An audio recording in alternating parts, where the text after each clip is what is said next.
পশ্চিমবঙ্গের একটি ছোট্ট গ্রাম, নাম শান্তিপুর। গ্রামটি খুবই সাধারণ, চারপাশে সবুজ ধানক্ষেত, পাখির ডাক আর মাটির বাড়ি। দিনের বেলায় গ্রামটা যেন শান্তির প্রতীক। কিন্তু গ্রামের এক কোণে আছে একটি বাড়ি, যার নাম শুনলেই মানুষের গায়ে কাঁটা দেয়। লোকেরা তাকে বলে কালো বাড়ি। বাড়িটা প্রায় 50 বছর ধরে পরিত্যক্ত হয়ে পড়ে আছে। ভাঙা জানালা, জংধরা দরজা আর দেওয়ালে শ্যাওলা জমে গেছে। দিনের বেলাতেও কেউ খুব একটা ওই বাড়ির কাছে যায় না। কিন্তু সবচেয়ে ভয়ঙ্কর বিষয়টা হলো, এই বাড়িতে কেউ রাত কাটাতে পারে না। যেই চেষ্টা করেছে সে নাকি ভোর হওয়ার আগেই ভয়ে পালিয়ে এসেছে। অনেকেই দাবি করেছে রাতে ওই বাড়ি থেকে অদ্ভুত শব্দ শোনা যায়। কখনো দরজা নিজে নিজে বন্ধ হয়ে যায়, আবার কখনো মনে হয় কেউ যেন ফিসফিস করে কথা বলছে। এই রহস্যের কারণ কেউ জানে না।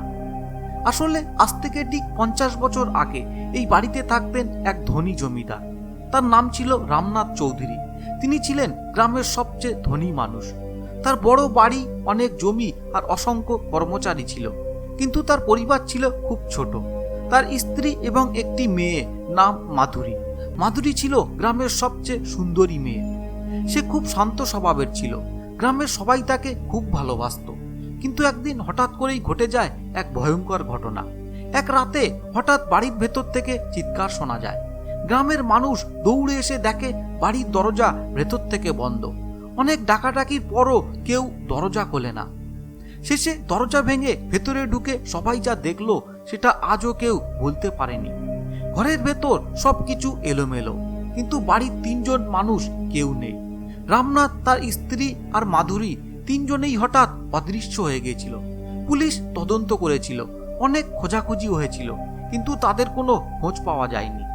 সেদিনের পর থেকেই বাড়িটা পরিত্যক্ত হয়ে যায়। এই বাড়িতে রাত কাটাতে পারে না কেউ। 50 বছরের পুরানো রহস্য। রাতটা ছিল অস্বাভাবিকভাবে নিস্তব্ধ। আকাশে চাঁদ ছিল, কিন্তু কালো মেঘ মাঝে মাঝে সেটাকে ঢেকে দিচ্ছিল। বাতাসে এক অদ্ভুত ঠান্ডা ভাব, যেন চারপাশে কিছু একটা অশুভ অপেক্ষা করছে। সেদিন রাতেই সঞ্জয় সিদ্ধান্ত নেয় সেই বাড়ির রহস্যের সত্যিটা জানবেই। গ্রামের সবাই তাকে অনেকবার বারণ করেছিল। একজন বৃদ্ধ তাকে বলেছিল, বাবা, ওই বাড়িতে যেও না, রাতের পরে ওখানে মানুষ থাকে না। কিন্তু সঞ্জয় এসব কথা বিশ্বাস করেনি। রাত প্রায় 10:30। এক হাতে লণ্ঠন আর এক হাতে একটা ছোট্ট ব্যাগ নিয়ে সে ধীরে ধীরে সেই পরিত্যক্ত বাড়ির দিকে এগিয়ে গেল। বাড়িটার সামনে পৌঁছাতেই তার বুকের ভেতরটা কেমন যেন ধকধক করে উঠল। বাড়িটা অন্ধকারে দাঁড়িয়েছিল, একটা মৃত দানবের মতো। জানালাগুলো ভাঙা, দরজাটা আধ খোলা। হালকা বাতাস এলেই দরজাটা কিরকির শব্দ করছিল। সঞ্জয় সাহস জোগাড় করে ভেতরে ঢুকে পড়ল। ভেতরে ঢুকতেই একটা তীব্র স্যাঁতসেঁতে গন্ধ নাকে এলো। চারপাশে মাকড়সার জাল, ভাঙা আসবাবপত্র আর ধুলোর স্তর। লণ্ঠনের আলোয় বাড়ির দেয়ালগুলো যেন আরো ভয়ঙ্কর লাগছিল। ঘড়িতে তখন রাত 12টা। সবকিছু শান্ত। সঞ্জয় মেঝেতে বসে অপেক্ষা করতে লাগলো। কিন্তু হঠাৎ উপরের তলা থেকে একটা শব্দ ভেসে এলো, টক টক টক, যেন কেউ ধীরে ধীরে হাঁটছে। কিন্তু কয়েক সেকেন্ড পর আবার শব্দটা এলো, এবার একটু জোরে, টক টক টক। এবার স্পষ্ট বোঝা গেল একটা মানুষের পায়ের শব্দ। সঞ্জয়ের বুকের ভেতরটা ধড়ফড় করতে লাগলো। সে ধীরে ধীরে সিঁড়ির দিকে এগোলো। সিঁড়িটা ছিল অন্ধকারে ডুবে। লণ্ঠনের আলো সামান্য দূর পর্যন্তই পৌঁছাচ্ছিল। সে যখন প্রথম ধাপটায় পা রাখলো, হঠাৎ পুরো বাড়িটা যেন কেঁপে উঠল। উপর থেকে একটা ভারী কিছু পড়ার শব্দ এলো, ধাম। সঞ্জয় থমকে দাঁড়িয়ে গেল। কিন্তু এরপর যা হলো সেটা তার কল্পনারও বাইরে। উপরের তলা থেকে ভেসে এলো একটা মেয়ের কান্না, খুব ধীরে, খুব করুণ, হু করে কান্না। সঞ্জয়ের হাত কাঁপতে শুরু করলো। সে নিজেকে বোঝাতে চেষ্টা করলো, না, এটা হয়তো বাতাসের শব্দ। কিন্তু ঠিক তখনই তার লণ্ঠনের আলো হঠাৎ দপদপ করে উঠল। আলোটা যেন নিভে যেতে চাইছে। আর সেই মুহূর্তেই সঞ্জয় স্পষ্ট শুনতে পেল তার ঠিক পেছন থেকে একটা ঠান্ডা কণ্ঠস্বর ফিসফিস করে বলছে, তুমি কেন এসেছো? সঞ্জয়ের শরীর জমে গেল। সে ধীরে ধীরে পেছনে ঘুরে তাকালো, কিন্তু সেখানে কেউ নেই। চারপাশে শুধু অন্ধকার আর নিস্তব্ধতা। হঠাৎ উপরের তলার দরজাটা নিজে থেকেই ধীরে ধীরে খুলে গেল, কি। সঞ্জয়ের মনে হলো কেউ যেন তাকে ডাকছে। সিঁড়ির উপর দাঁড়িয়ে আছে কেউ। লন্ঠনের আলো একটু উপরে তুলতেই সে এক মুহূর্তের জন্য একটা ছায়া দেখতে পেল। একটা মেয়ের অবয়ব, দীর্ঘ চুল, সাদা পোশাক, আর তার চোখ একদম অন্ধকার। সঞ্জয় ভয়ে পাথর হয়ে গেল, কিন্তু পরের মুহূর্তেই সেই ছায়াটা হঠাৎ করে অদৃশ্য হয়ে গেল। আর ঠিক তখনই পুরো বাড়ির সব দরজা একসাথে জোরে বন্ধ হয়ে গেল। ধাম ধাম ধাম। লন্ঠনের আলো সম্পূর্ণ নিভে গেল। চারপাশে শুধু ঘন অন্ধকার, আর সেই অন্ধকারের ভেতর থেকে আবার শোনা গেল সেই মেয়েটির কণ্ঠ, আমাদের বাঁচাও। সঞ্জয় আর এক মুহূর্ত সেখানে থাকতে পারেনি। সে দৌড়ে দরজার দিকে গেল, কাঁপতে কাঁপতে দরজা খুলে বাইরে বেরিয়ে এলো। রাতের অন্ধকারে সে দৌড়াতে লাগলো। ভোর হওয়ার আগে সে গ্রামে ফিরে আসে, কিন্তু তার চোখে তখনও সেই ভয়ের ছাপ। সে শুধু একটাই কথা বলেছিল, ওই বাড়িতে আমরা একা নই। তারপর থেকে আজ পর্যন্ত আর কেউ সাহস করে সেই বাড়িতে রাত কাটাতে যায়নি। সঞ্জয়ের সেই ভয়ঙ্কর ঘটনার পর গ্রাম জুড়ে ছড়িয়ে পড়েছিল আতঙ্ক। লোকেরা বলতে শুরু করলো ওই বাড়িতে কিছু আছে। দিনের বেলাতেও মানুষ সেই রাস্তা এড়িয়ে চলত। সন্ধ্যা নামলেই পুরো এলাকাটা যেন অদ্ভুতভাবে নিস্তব্ধ হয়ে যেত। 50 বছর ধরে সেই বাড়ি দাঁড়িয়েছিল, ভাঙা জানালা, অন্ধকার ঘর আর অসংখ্য রহস্য নিয়ে। ঠিক তখনই শহর থেকে এক সাংবাদিক সেই গ্রামের গল্প শুনে সেখানে আসে। তার নাম অরিন্দম সেন। রহস্য আর অজানা ঘটনাই ছিল তার কাজ। গ্রামের চায়ের দোকানে বসে যখন সে সেই বাড়ির কথা জিজ্ঞেস করলো, তখন সবাই হঠাৎ চুপ হয়ে গেল। একজন বৃদ্ধ কাঁপা গলায় বললেন, বাবা, ওই বাড়ির সত্য জানার চেষ্টা করো না। অরিন্দম হেসে বলল, ভূত বলে কিছু নেই, সত্যটা জানতেই হবে। সেদিন সন্ধ্যায় সে একা সেই বাড়ির সামনে এসে দাঁড়ালো। সূর্য ডুবে গেছে, চারপাশে অন্ধকার নেমে এসেছে। বাড়িটার ভাঙা গেটটা ঠেলে খুলতেই একটা তীক্ষ্ণ শব্দ এলো, কির। মনে হচ্ছিল যেন বহু বছর পরে কেউ সেই দরজা খুলেছে। অরিন্দম ক্যামেরা চালু করলো, ধীরে ধীরে বাড়ির ভেতরে ঢুকে পড়ল। ভেতরে ঢুকতেই সে অনুভব করলো বাড়িটার বাতাস অস্বাভাবিক ঠান্ডা। হঠাৎ উপরের তলা থেকে ভেসে এলো একটা শব্দ, টক টক, যেন কেউ ধীরে ধীরে হাঁটছে। অরিন্দম থেমে গেল। সে ক্যামেরা তুলে সিঁড়ির দিকে তাকালো, আর তখনই ক্যামেরার স্ক্রিনে সে দেখলো একটা কালো ছায়া সিঁড়ির মাথায় দাঁড়িয়ে আছে। কিন্তু আশ্চর্যের বিষয়, নিজের চোখে সে কিছুই দেখতে পাচ্ছিল না। ঠিক সেই মুহূর্তেই তার কানের কাছে একটা ফিসফিস শব্দ শোনা গেল, তুমি কেন এখানে এসেছো? অরিন্দমের শরীর ঠান্ডা হয়ে গেল। সে বুঝতে পারল এই বাড়ির রহস্য হয়তো কল্পনার থেকেও অনেক বেশি ভয়ঙ্কর। সিঁড়ির সামনে দাঁড়িয়ে অরিন্দম ক্যামেরার স্ক্রিনের দিকে তাকিয়ে রইল। স্ক্রিনে স্পষ্ট দেখা যাচ্ছে সিঁড়ির মাথায় একটা কালো ছায়া দাঁড়িয়ে আছে। কিন্তু সে যখন নিজের চোখে তাকালো, সেখানে কেউ নেই।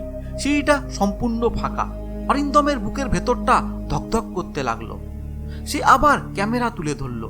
এবার ছায়াটা ধীরে ধীরে নড়তে শুরু করলো। মনে হচ্ছিল কেউ সিঁড়ি দিয়ে নামছে। 1 ধাপ 2 ধাপ। অরিন্দমের হাত কাঁপতে লাগলো। হঠাৎ ক্যামেরার স্ক্রিনে ছায়াটা মানুষের আকার নিতে শুরু করলো। একটা মেয়ের অবয়ব, লম্বা চুল, সাদা পোশাক, আর তার চোখ একদম কালো।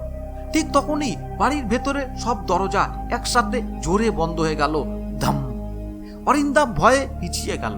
চারপাশে অদ্ভুত নীরবতা, আর সেই নীরবতার মাঝেই তার কানের কাছে খুব ধীরে একটা কণ্ঠস্বর ভেসে এলো, আমাদের গল্প শেষ হয়নি। অরিন্দম বুঝতে পারল এই বাড়ির রহস্য এখনো জীবিত, আর সেই রহস্যের প্রথম ছায়া ধরা পড়েছে তার নিজের ক্যামেরায়। সিঁড়ি বেয়ে উপরে উঠতেই অরিন্দম একটা দীর্ঘ অন্ধকার করিডর দেখতে পেল। করিডরের একেবারে শেষে দাঁড়িয়ে আছে একটা পুরানো কাঠের দরজা। দরজাটার উপর ঝুলছে বড় একটা মরিচা ধরা তালা। মনে হচ্ছিল বহু বছর ধরে কেউ এই দরজার কাছে আসেনি। অরিন্দম ধীরে ধীরে দরজার সামনে গিয়ে দাঁড়ালো। ঠিক তখনই দরজার ভেতর থেকে খুব হালকা একটা শব্দ ভেসে এলো, টক, যেন কেউ ভেতর থেকে দরজায় হাত রাখলো। অরিন্দমের বুকের ভেতরটা কেঁপে উঠল। আবার সেই শব্দ, টক টক। তারপরেই শোনা গেল একটা করুণ মেয়ের কণ্ঠ, দরজাটা খুলে দাও। অরিন্দমের শরীর ঠান্ডা হয়ে গেল। কিন্তু ঠিক সেই মুহূর্তেই অদ্ভুত একটা ঘটনা ঘটল। দরজার তালাটা নিজে থেকেই নড়তে শুরু করলো, কর কর। কয়েক সেকেন্ডের মধ্যেই তালাটা খুলে মাটিতে পড়ে গেল, ঢং। দরজাটা ধীরে ধীরে খুলে গেল। ভেতর থেকে বেরিয়ে এলো বরফের মতো ঠান্ডা বাতাস। অন্ধকার ঘরের ভেতর কিছুই দেখা যাচ্ছিল না, কিন্তু অরিন্দম স্পষ্ট অনুভব করলো ওই ঘরের ভেতরে সে একা নয়। অরিন্দম ধীরে ধীরে সেই অন্ধকার ঘরের ভিতরে ঢুকে পড়ল। ঘরটা যেন বহু বছর ধরে বন্ধ ছিল। চারপাশে ধুলো, মাকড়সার জাল আর ভাঙা আসবাবপত্র। ক্যামেরার আলো ঘরের এক কোণে পড়তেই সে কিছু একটা দেখতে পেল। একটা পুরানো কাঠের টেবিল, টেবিলের উপর ধুলো জমে আছে, কিন্তু মাঝখানে একটা জিনিস যেন কেউ সম্প্রতি ছুঁয়ে গেছে। অরিন্দম কাছে গিয়ে দেখলো একটা পুরানো ডায়েরি। ডায়েরির মলাটে অদ্ভুতভাবে লেখা, এই বাড়ির সত্য কেউ জানবে না। অরিন্দম ধীরে ধীরে ডায়েরিটা খুলল। প্রথম পাতায় কাঁপা হাতে লেখা কিছু লাইন। আজ আবার তারা আমাকে এই ঘরে বন্দি করলো। তার নিচে কয়েকটা অস্পষ্ট দাগ, মনে হচ্ছিল যেন চোখের জল পড়ে কালি ছড়িয়ে গেছে। অরিন্দম পাতা উল্টাতে লাগলো। হঠাৎ একটা পাতায় এসে তার হাত থেমে গেল। সেখানে বড় অক্ষরে লেখা, যদি কেউ এই ডায়েরি পড়ো তাহলে সাবধান। ঠিক সেই মুহূর্তে ঘরের পেছন থেকে একটা ঠান্ডা নিঃশ্বাসের শব্দ শোনা গেল, হু। অরিন্দম ধীরে ধীরে ঘুরে তাকালো, কিন্তু সেখানে কেউ নেই। তবুও সে স্পষ্ট অনুভব করলো কেউ একজন তার ঠিক পেছনে দাঁড়িয়ে আছে, আর খুব ধীরে ফিসফিস করে বলছে, ডায়েরিটা পড়ো না। ডায়েরিটা হাতে নিয়ে অরিন্দম ঘরের চারপাশে তাকালো। হঠাৎ তার চোখ পড়ল দেয়ালের একটা অদ্ভুত অংশে। দেয়ালের ইটগুলো যেন অন্য জায়গা থেকে আলাদা। মনে হচ্ছিল কেউ ইচ্ছে করে সেই জায়গাটা বন্ধ করে রেখেছে। অরিন্দম ক্যামেরার আলোটা সেখানে ধরল। ঠিক তখনই দেয়ালের ভেতর থেকে খুব হালকা একটা শব্দ ভেসে এলো, কর কর, যেন ভেতর থেকে কেউ ধীরে ধীরে দেয়ালে হাত দিচ্ছে। অরিন্দম ভয়ে পেছনে সরে গেল। হঠাৎ দেয়ালের একটা ইট নিজে থেকেই নড়ে উঠল। তারপর ধীরে ধীরে পুরো দেয়ালটা খুলে যেতে লাগলো। ভেতরে দেখা গেল একটা গোপন দরজা। দরজাটা এত পুরানো যে মনে হচ্ছিল শত বছরে কেউ এটি খোলেনি। দরজার উপর রক্তের মতো লাল রঙে লেখা ছিল, এই দরজা খুললে কেউ আর ফিরে আসে না। অরিন্দমের হাত কাঁপছিল, তবুও সে ধীরে ধীরে দরজা ঠেলে খুলল। দরজা খোলার সাথে সাথেই ভেতর থেকে বেরিয়ে এলো বরফের মতো ঠান্ডা বাতাস, আর অন্ধকারের গভীর থেকে ভেসে এলো অস্পষ্ট কিছু ফিসফিস শব্দ। শেষ পর্যন্ত তুমি এসে গেছো। ডায়েরিটা হাতে নিয়ে অরিন্দম ঘরের চারপাশে তাকালো। হঠাৎ তার চোখ পড়ল দেয়ালের একটা অদ্ভুত অংশে। দেয়ালের ইটগুলো যেন অন্য জায়গার থেকে আলাদা।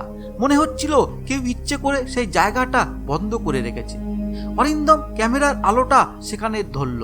ঠিক তখনই দেয়ালের ভেতর থেকে খুব হালকা একটা শব্দ ভেসে এলো, কর কর, যেন ভেতর থেকে কেউ ধীরে ধীরে দেয়ালে হাত দিচ্ছে। অরিন্দম ভয়ে পেছনে সরে গেল। হঠাৎ দেয়ালের একটা ইট নিজে থেকেই নড়ে উঠল। তারপর ধীরে ধীরে পুরো দেয়ালটা খুলে যেতে লাগলো। গোপন দরজাটা খুলতেই অরিন্দম ধীরে ধীরে ভিতরে ঢুকলো। ভেতরের ঘরটা ছিল সম্পূর্ণ অন্ধকার। ক্যামেরার আলো জ্বালাতেই চারপাশটা ধীরে ধীরে দেখা গেল। আর যা দেখলো তা দেখে তার শরীর ঠান্ডা হয়ে গেল। ঘরের মেঝেতে সারি সারি পড়ে আছে মানুষের কঙ্কাল। মনে হচ্ছিল বহু বছর আগে এখানে অনেক মানুষকে বন্দি করে রাখা হয়েছিল। অরিন্দম ভয়ে কয়েক পা পিছিয়ে গেল। ঠিক তখনই ক্যামেরার আলো পড়ল ঘরের মাঝখানে রাখা একটা কাঠের বাক্সে। বাক্সটার ঢাকনা অল্প খোলা। অরিন্দম কাঁপতে কাঁপতে বাক্সটা খুলল। ভেতরে ছিল একটা পুরানো ছবি। ছবিটায় দেখা যাচ্ছে এই বাড়ির মালিক রামনাথ চৌধুরী আর তার পরিবার। কিন্তু ছবিটার এক কোণে দাঁড়িয়ে আছে একটা মেয়ে, সাদা পোশাক, লম্বা চুল। অরিন্দম ছবিটার দিকে তাকিয়ে থাকতেই হঠাৎ তার কানের কাছে একটা ফিসফিস শব্দ শোনা গেল, ওই মেয়েটাকে কি চিনতে পারছো? অরিন্দম ধীরে ধীরে পিছনে ঘুরল। তার হৃদয় স্পন্দন যেন থেমে গেল, কারণ তার ঠিক পেছনেই দাঁড়িয়ে আছে ছবির সেই মেয়েটা। অরিন্দম ধীরে ধীরে পিছনে ঘুরে তাকালো। তার সামনে দাঁড়িয়ে আছে সেই মেয়েটি, সাদা পোশাক, লম্বা এলোমেলো চুল আর ফ্যাকাশে মুখ। ক্যামেরার আলো তার চোখে পড়তেই বোঝা গেল তার চোখে ভয় নেই, রাগ নেই, শুধু আছে গভীর কষ্ট। অরিন্দম কাঁপা গলায় বলল, তুমি কে? মেয়েটি খুব ধীরে বলল, আমি মাধুরী, এই বাড়ির শেষ মানুষ। ঘরের বাতাস হঠাৎ ভারী হয়ে উঠল। মাধুরী ধীরে ধীরে বলতে শুরু করলো সেই ভয়ঙ্কর সত্য। 50 বছর আগে এই বাড়ির মালিক রামনাথ চৌধুরীর পরিবারের সঙ্গে গ্রামের কিছু লোভী মানুষ বিশ্বাসঘাতকতা করেছিল। তারা সম্পত্তির লোভে পুরো পরিবারকে এই গোপন ঘরে বন্দি করে দেয়। দিনের পর দিন কেউ খাবার পায়নি, এক এক করে সবাই মারা যায়। শেষে শুধু বেঁচে ছিল ছোট্ট মেয়ে মাধুরী। সে সাহায্যের জন্য চিৎকার করেছিল, কিন্তু সেই বাড়ির দরজা আর কখনো খোলেনি। অরিন্দম স্তব্ধ হয়ে সব শুনছিল। মাধুরী ধীরে বলল, আজ তুমি সত্যটা পৃথিবীর সামনে আনবে। তারপর ধীরে ধীরে তার শরীরটা কুয়াশার মতো মিলিয়ে যেতে লাগলো। কয়েক সেকেন্ডের মধ্যেই সে অদৃশ্য হয়ে যায়। ঘরটা আবার নিস্তব্ধ হয়ে গেল। পরদিন সকালে অরিন্দম সেই বাড়ির পুরো ঘটনার ভিডিও প্রকাশ করলো। ভিডিওটি খুব দ্রুত ছড়িয়ে পড়ল। মানুষ অবশেষে জানতে পারল 50 বছর ধরে লুকিয়ে থাকা সেই ভয়ঙ্কর সত্য। কিন্তু আজও গ্রামের মানুষ বলে, গভীর রাতে সেই বাড়ির ভাঙা জানালার ভেতর থেকে মাঝে মাঝে একটি মেয়ের কণ্ঠ ভেসে আসে। খুব শান্ত একটা কণ্ঠ। সত্যকে কখনো লুকিয়ে রাখা যায় না। বন্ধুরা, পৃথিবীতে অনেক রহস্য আছে যার সত্য আমরা জানি না, কিন্তু প্রতিটি রহস্যের পেছনে লুকিয়ে থাকে কোনো না কোনো গল্প। কখনো তা ইতিহাস, কখনো তা অন্যায়ের বিচার। তাই আপনি যদি এমন অজানা রহস্যের গল্প জানতে চান, তাহলে অজানানতি চ্যানেলটি সাবস্ক্রাইব করুন, কারণ পরের ভিডিওতে আমরা নিয়ে আসব আরও এক অজানা, ভয়ঙ্কর এবং বাস্তব রহস্যের সত্য ঘটনা। ধন্যবাদ।